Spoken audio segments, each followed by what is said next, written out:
अलग थर भी आसे कि बहुत दर्शक माने बहुत भक्त मैंने किंतु एथर पूरा खाली खाली लगुच भगवान पूजा कर खाली खुशीटा लगुच से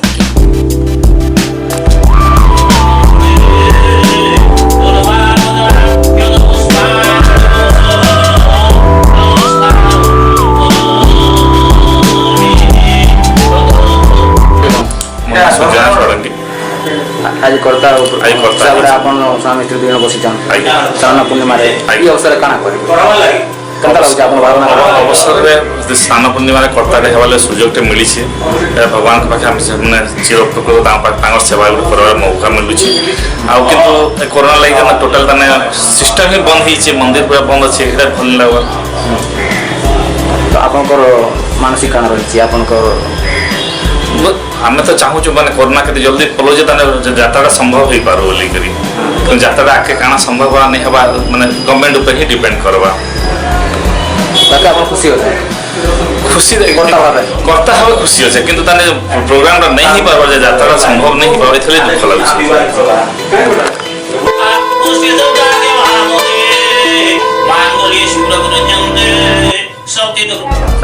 लगे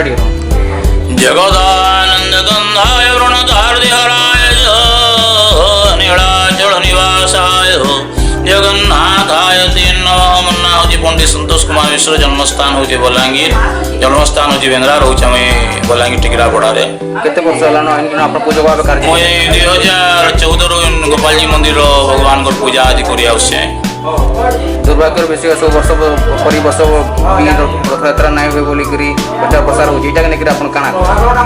नहीं हमार तो बोली बुला नहीं करवार नहीं किसी हड़ताल प्रशासन अनुमति देले हुए तो ही पारे किंतु आज पूजाटा मत देवस्थान पूर्णिमा हजार हजार भक्त को लेकर हेसी से पूजाटा फिका फिका लगुचे भक्त मैंने कहीं नहीं 2-4 लोग नहीं पूजा करूँ प्रसाद सेवन होता सब होता विराट घंट आलती कीर्तन पार्टी संकीर्तन दल इत्यादि नहीं और पूर्णिमा यात्रा बहुत बढ़िया ऐसा होता कि मेला मेला लगुचे आज स्नान पूर्णिमा आज काना नीति नियम आज भगवान षोडशोपचार पूजा हवा 108 कुंभर स्नान करावा महास्नान कहुचे महास्नान कलापर होम करावा होम पूर्णाहुति करावा आरती देखिए भगवान को आज विश्राम दिया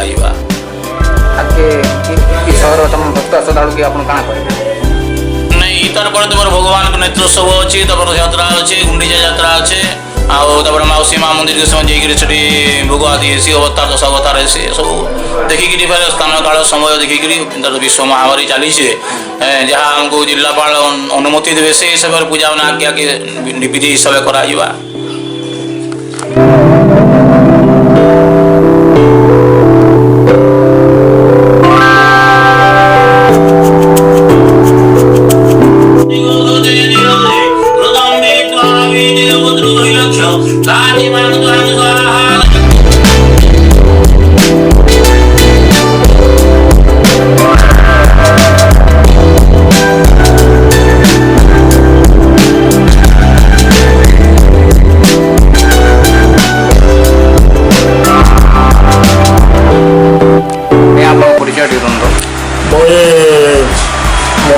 सुधीर कुमार दास मैं बलांगीर जगतपुर मैनेजर अच्छे आगामी दिन में महाप्रभु रथयात्रा पालन होगा बर्तमान तो कोविड-19 गाइडलाइन हिसाब से अपन 30 जून पर्यंत कौन मंदिर भक्त समावेश नहीं पारे बोलिक कहुचे अवश्य रथ यात्रा 23 तारीख अच्छे जून 23 तारीख देखा जाऊ पुणी आगे जदि प्रशासन चाहवा ताहले रथ यात्रा हो पार्बा किंतु बर्तमान आम देवनीति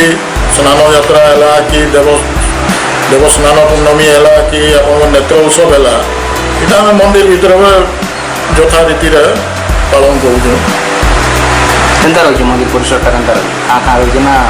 ଭକ୍ତ ଶ୍ରଦ୍ଧାଳୁ ଟିକେ ଆଉଛନ୍ ବିନା ଭକ୍ତରେ ମନ୍ଦିର ଆଉ ଶୋଭା ପାଇବା ଆଜ୍ଞା ଯେନ୍ତାକରି ହେଲେ ବି ଟିକେ ଖାଁ ଲାଗବା ଆଉ